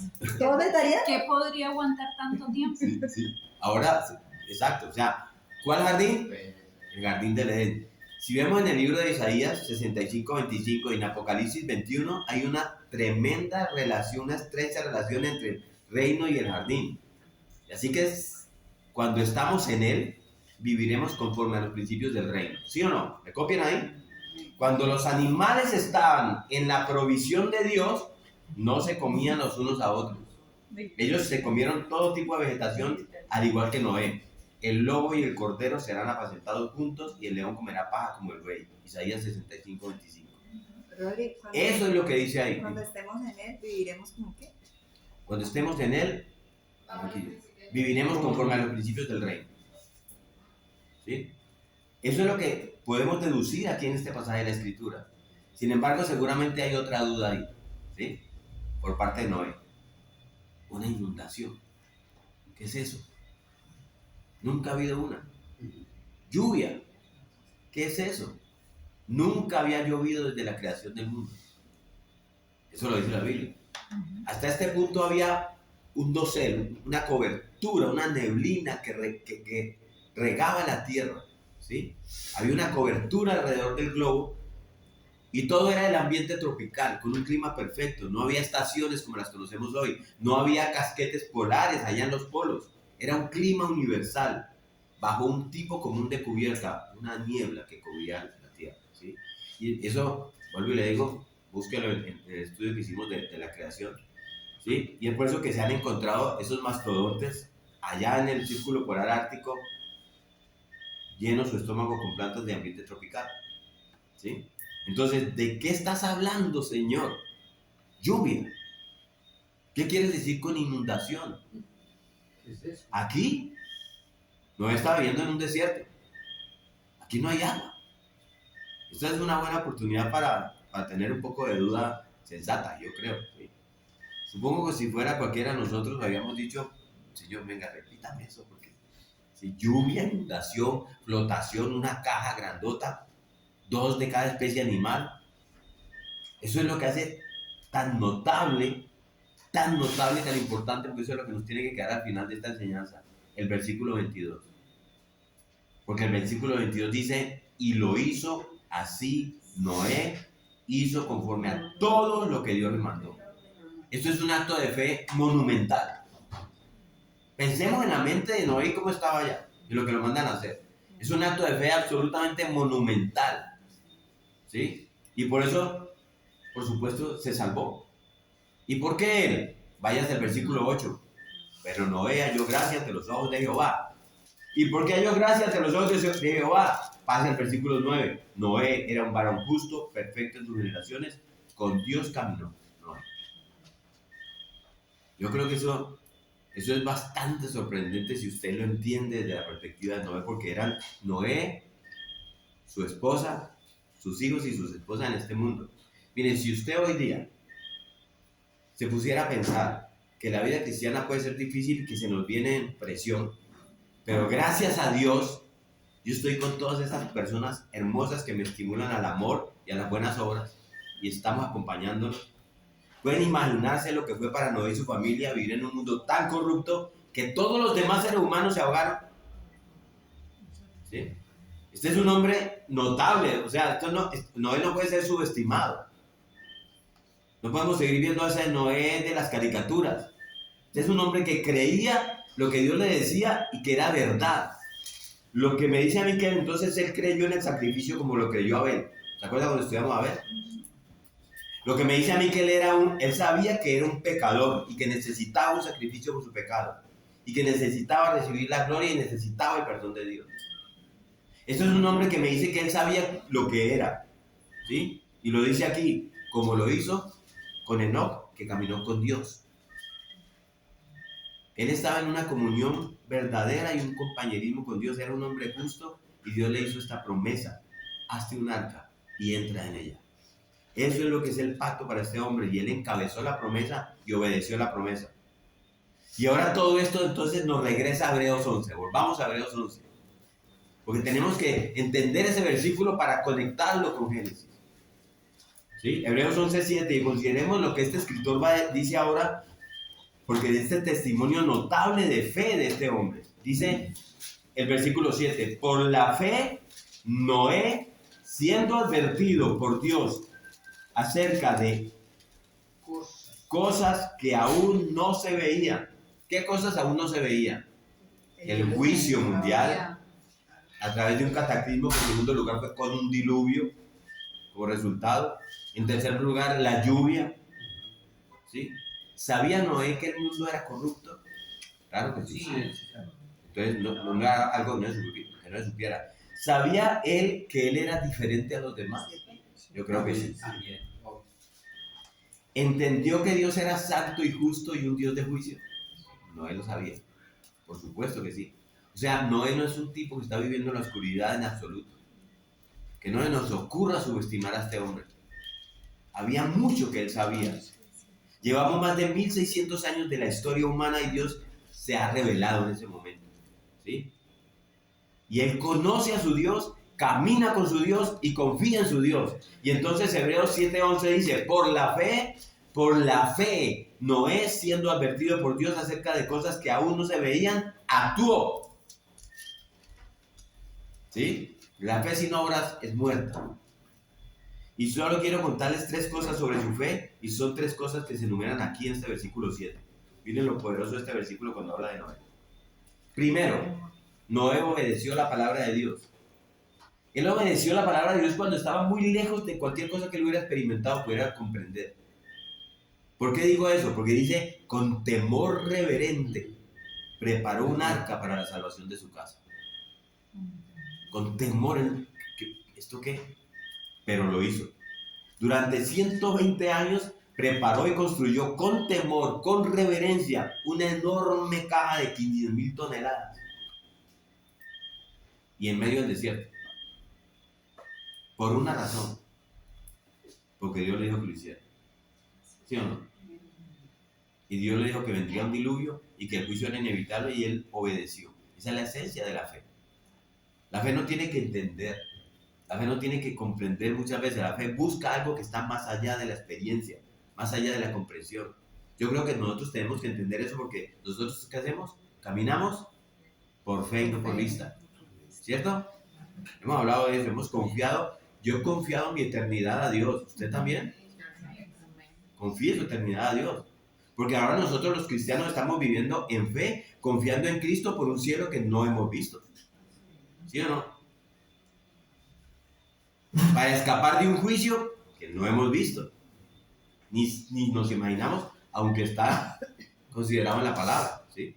La Biblia dice que todos los pecadores irán al infierno, que va a haber un holocausto de juicio divino sobre la tierra en el futuro por medio del fuego. Eso que lo creemos, ¿sí o no? Pero no lo hemos visto. Pero vivimos en fe y por la fe obedecemos el Evangelio, que eso es lo que nos guía al arca, ¿sí? Al arca de seguridad para nosotros. Dios nos ha provisto un arca para rescatarnos del juicio final, de ese juicio futuro. Y nosotros hemos entrado, yo he entrado a esa arca, usted ha entrado a esa arca, porque el arca es Cristo.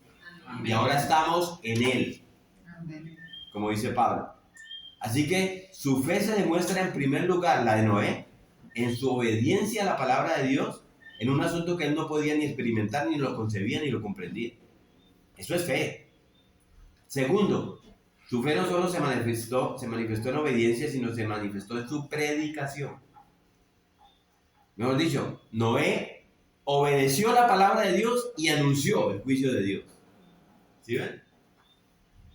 Porque la Biblia pudo haber dicho, por ejemplo, bueno, Noé creyó, pero eso era tan extraño para él y toda la gente de ese tiempo, que él no quiso hablar de eso, porque realmente él temía que la gente pensara que él estaba loco.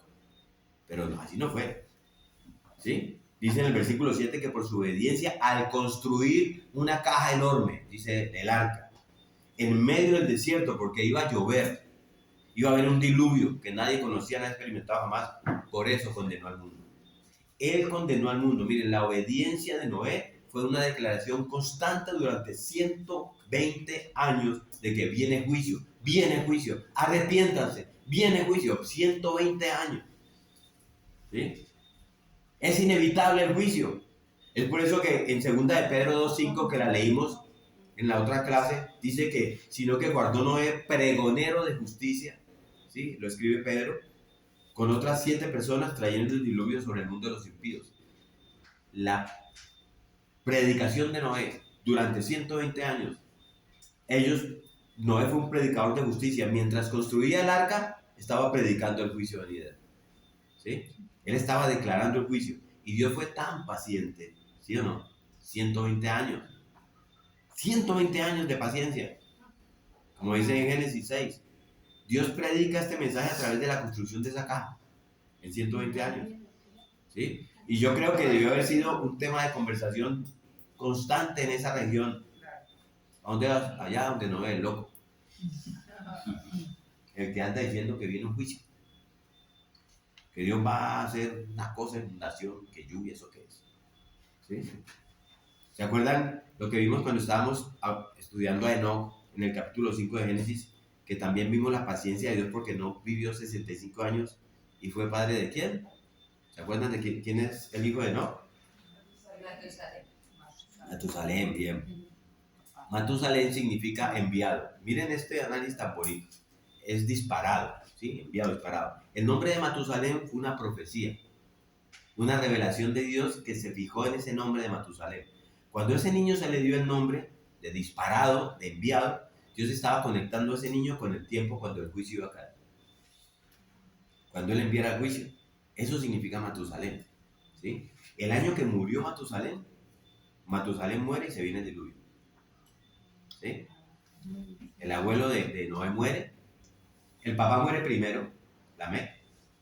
Y luego el abuelo muere para ya decir Dios, ok, se cumplió. ¿Cuánto vivió Matusalén? 969 años. ¿Sí? El año que murió Matusalén, o sea, Dios nos está mostrando su gracia con un hombre que vivió más de 969 años. La gracia y la misericordia y la paciencia de Dios. Porque usted puede escuchar, pero es que eso, o sea, es un Dios, no. La gente sabía cosas. Durante todo ese tiempo que estudiamos, que habían aprendido sobre la institución del sacrificio que había estado en vigor desde Abel, ¿se acuerdan? ¿Sí? Todos sabían que eran pecadores que necesitaban venir a Dios. ¿Sí? No ofreciendo sus propios méritos como hizo Caín, ni sus propios logros, ni sus propias obras, sino reconociendo su propio pecado y que todos eran dignos de muerte y estaban entendiendo que Dios proveerá un sacrificio en su lugar. Eso lo estudiamos con Abel. Abel lo dice, la gente lo está diciendo. Ellos conocen la salida del pecado porque conocían además a Caín. Caín estaba vivo, ¿sí? Duró vivo mucho tiempo. Adán vivió 930 años y él probablemente contó la tragedia de la caída todos los días de su vida. Eso lo hablábamos, ¿se acuerdan? Luego viene Enoc, que era un predicador, y luego, como dice Judas, y luego la predicación de Noé. Todo eso superpuesto viene Matusalén, Matusalén habla de su papá, que vivió 300 años después de que él nació, un día caminó con Dios y se fue directamente al cielo. ¿A cuántas personas Dios le contó a Matusalén esta historia? Durante 969 años. Así que la generación de los días de Noé tuvo que haber escuchado muchas veces esta advertencia. Y tuvo que haber rechazado muchas veces esa repetida advertencia y los repetidos mensajes de juicio y justicia. La revelación divina debió ser despreciada y rechazada, como usted puede escuchar hoy cuando usted le dice al amigo, a la amiga, venga hermano, vuélvase a Cristo. Rechazado en esa loca carrera hacia la corrupción. ¿Sí? Sin embargo, ¿qué hizo Dios? Esperó. ¿Cuánto esperó desde que nació Matusalén? 969 años. Y en el caso de Noé, 120 años de predicación. Pero la fe de Noé está marcada por su obediencia al hacer exactamente lo que Dios le dijo que hiciera con su mensaje y con su trabajo, proclamando ese inevitable, devastador juicio mundial venidero que era el ahogamiento de toda la raza humana. estaba predicando que el único escape es la justicia. Eso debió haber sido, yo no me imagino. ¿Cuántos conversos tuvo Noé? ¿Cuánta gente se convirtió? Ninguno. Ni los niños. Y tercero que se dice de él, es que obedeció la palabra de Dios, predicó el juicio de Dios y entonces, ¿qué pasó? Llegó a ser heredero de la justicia de Dios según la fe. Ahí dice en Hebreos 11:7, llegó a ser heredero de la justicia que es según la fe. Creyó en Dios porque creyó en la palabra de Dios y Dios le concedió justicia, le imputó justicia. Ahí dice, Hebreos 11:7. Eso es lo que significa en el versículo 8 de Génesis 6, que Noé halló favor o gracia ante los ojos de Dios. Él era un hombre justo, íntegro en su tiempo, dice, en sus generaciones. Noé caminó con Dios. ¿Sí? Y miren lo interesante, esa es una ilustración en el Antiguo Testamento de algo que se llama la justificación por la fe, que mucha gente dice que eso es del Nuevo Testamento. En una relación de pacto con Dios, él le creyó a Dios, Dios aceptó su fe, le concedió justicia y él es un hombre justo ahora y delante de Dios es irreprensible. ¿Usted quisiera ser así delante de Dios? ¿No era perfecto? No. Lo sabemos, ¿no? En el capítulo 9, cuando él termina encontrándose con un pecado, lo atraparon desnudo y borracho. No es un hombre perfecto ante los hombres, pero es un hombre que Dios perfecciona. Porque por la fe le fue acreditada justicia a su cuenta. Esa es la perfección de parte de Dios. Eso viene desde el Antiguo Testamento. Si usted lee Filipenses 3, que ya lo vimos, Pablo dice, yo procuré establecer mi propia justicia hasta que hallé la justicia de Dios que Él me dio y me otorgó por la fe en Jesucristo. Es eso mismo. Esa es la gran doctrina de la justificación que debe arrollarnos a nosotros. ¿Cuál es? Es el que cree en Dios. El que cree en Dios. En el caso de Noé, él creía todo lo que Dios le revelaba. En nuestro caso, nosotros creemos todo lo que Dios nos ha revelado. Levante su Biblia y eso significa que nosotros creemos el mensaje completo. Todo el camino de su Hijo Jesucristo, a través de nuestro Señor Jesucristo. Y cuando tú crees ese mensaje de corazón, ¿qué hace Dios? Te otorga justicia, te declara justo, te cubre con tu propia justicia, con su propia justicia y te ve como irreprensible. Y te mete en el arca. ¿Sí? Y todos nosotros, habiendo sido conducidos a esa arca de seguridad que es Cristo, vamos a ser librados del juicio futuro. ¿Sí? Pedro entiende eso muy bien. Él entiende que Cristo es el arca de seguridad. Cristo es quien nos protege del juicio. Pedro escribe en sus cartas una advertencia. Está sobre el futuro, en el capítulo 3 de su segunda carta, él dice, en el futuro va a haber otro juicio, dice Pedro.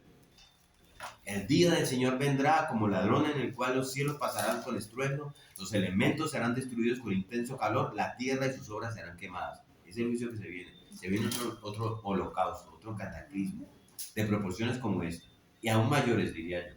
Y la única arca es la fe en Cristo. ¿Sí? La fe en la palabra de Dios hasta la revelación completa de Jesucristo. ¿Qué es lo que acabaste de leer? Segunda de Pedro, capítulo 3. ¿Es qué, perdón? Creo que está al principio. Desde el principio él dice eso. Del 1 al...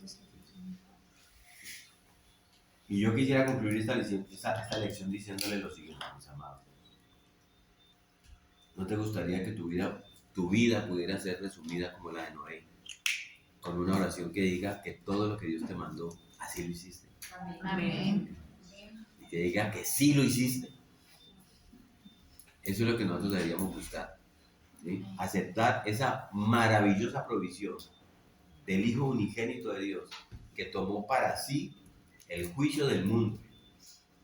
Cuando estamos en Él, como dice Pablo, debemos vivir conforme al reino. ¿Sí? De hecho, cuando estamos en Él no podemos... No es que les cambio. Les acabo de decir, cuando estamos en Él debemos vivir conforme al reino. No. ¿Sabe cómo es la verdadera frase? Cuando estamos en Él no podemos evitar vivir los principios del reino. Amén. Así es. ¿Usted quiere saber si está en Él? La mejor evidencia es que usted va a decirle sí a todo lo que Dios le manda. ¿Sí? Yo veo este problema. Muchas personas, muchos que enseñan en este pasaje el relato de Noé y del arca, ven una gran importancia en eso como una ayuda para entender, para que entendamos que es un modelo, un ejemplo del paradigma de la salvación. Y eso es cierto, ¿sí? Pero debemos ver que no es solamente la salvación, es el conjunto de lo que implica la salvación. ¿Cuáles son las cosas que deberían conducirme a la salvación en la vida de cada persona? ¿Qué nos conduce a la salvación? ¿Sí? Y la salvación, ¿a qué nos conduce? A obedecer a Dios. Yo obedezco porque Dios me salva. Si Dios no me salva, yo sería un... ¿Cómo es que es? Rebelde. Yo no obedezco para que Dios me salve. Yo obedezco porque Dios me salvó. ¿Sí? Así que Noé no fue salvo por su obediencia, sino por su fe en Dios. ¿Sí? Él obedeció y se volvió un instrumento, se volvió un catalizador para la salvación de otros. ¿Qué enseñanza de esta del arca? ¿Cuántos fueron salvos? 8. Ya sabemos, Noé, sus hijos, su esposa, ¿sí? 8 personas. Pedro lo dice, para que no quede duda de que también Pedro lo está confirmando en 1 Pedro 3, dice, cuando él está usando el mismo relato como un medio para ayudarnos a entender a Jesús, dice, esas 8 personas que escaparon del juicio de Dios lo hicieron por esa misma tipología de redención, ese rescate, esa provisión del arca de Dios para que ellos pudieran, ¿qué? Para que pudieran superar el juicio. Eso es lo que hizo el Mesías, ¿sí? El Mesías recibió toda la extensión completa del juicio de Dios, ¿en dónde? En la cruz, ¿sí? ¿Cuál es el resultado del juicio de Dios? La muerte, ¿sí? ¿Sí o no? Sí. Pero Él venció la muerte. De eso se trata. Y nosotros, cuando estamos en Él, como dice Pablo, cuando nos identificamos con Él como nuestro Señor y nuestro Salvador, vamos a tener una semejanza a su vida y vamos a vencer la muerte. ¿Sí? ¿Qué dice la Escritura? Que nuestra vida está escondida. Pero cuando el Mesías aparezca al final de los tiempos, nuestra vida va a ser manifestada por esa intimidad que tenemos con Él, por esa unidad que tenemos, porque estamos ¿dónde? En Él. En Él. A mí me ha costado mucho trabajo entender eso. Y a mí fue muy revelador ahora entender, ya sé lo que significa estar en Él, que Él es mi arca de salvación. Estoy en Cristo. ¿Sí? Y ya concluyo con esto, miren. El libro de Génesis sienta las bases para que podamos entender mucho mejor la revelación progresiva de la palabra de Dios. La verdad siempre va a estar ahí, pero con la revelación progresiva, como les pasaba a estos hombres, vamos a entender mejor la verdad de Dios. ¿Cuál es la finalidad? Que a todo lo que Él nos revela, que a todo lo que Él nos mande, ¿qué le digamos? Sí, eso haremos. Amén. Amén. Yo voy. Bueno, Padre, gracias. Gracias, Señor. Nuevamente tu palabra nos habla con claridad, Señor. Con claridad y con poder. Te agradecemos por su consistencia, porque resiste todas estas pruebas de escrutinio, todos estos exámenes. Tu palabra resiste comparación. Nos regocijamos, Señor, en esa verdad. Mientras que por un lado, como Juan, es dulce para nuestro paladar, puede ser amargo para nuestro estómago, porque así debe haber sido para Noé. Noé debió haber sido, en muchos sentidos, de haber tenido tanto gozo, saber que iba a ser salvo, saber que iba a ser rescatado del juicio, pero mirar con horror cómo, sobre todo, todos los que lo rodeaban iban a morir. Por lo tanto, seguramente había una pasión en el corazón de Noé, Señor, una pasión cuando proclamó juicios. Proclamaba seguramente con mucha pasión: arrepiéntanse, muchachos. Y llamó a la gente a la fe y a la justicia. Así es para nosotros, Señor, cuando pensamos en el futuro. Agradecidos por haber encontrado nuestro camino hacia el arca de seguridad que es Jesucristo. Y, Señor, nos regocijamos por eso. Pero al mismo tiempo nos apenamos por aquellos que no lo quieren hacer, Señor, que van a perecer en la devastación de ese juicio final. Y te damos gracias, Dios, porque cuando Cristo venga al juicio, no va a ser igual que en los días de Noé en el sentido completo. Se hace la comparación como en los días de Noé, así va a ser la venida del Hijo del Hombre, pero la gente va a estar en sus asuntos, se estarán casando, estarán dándose en matrimonio, haciendo sus tareas diarias, pero ellos serán barridos en el juicio divino, con juicio del fuego, como fueron barridos en la inundación del juicio. Y yo te agradezco, Dios, porque va a haber una diferencia. Y es que no serán solo 8 almas salvadas, serán muchas, serán miles, tal vez millones, Señor. Y te agradecemos por esa promesa que es real para nosotros y para quien quiera tomarla. que seamos fieles, Señor, como lo fue Noé, que tengamos esa fe para ser predicadores de justicia a esta generación que nos toca, advirtiéndoles de ese juicio venidero y llamándolos al evangelio de la gracia, de la fe, de la justicia, que se atribuye a los que tienen fe, Señor. Gracias, Padre, por la tremenda grandeza de tu salvación dada a nosotros, aunque somos completamente indignos.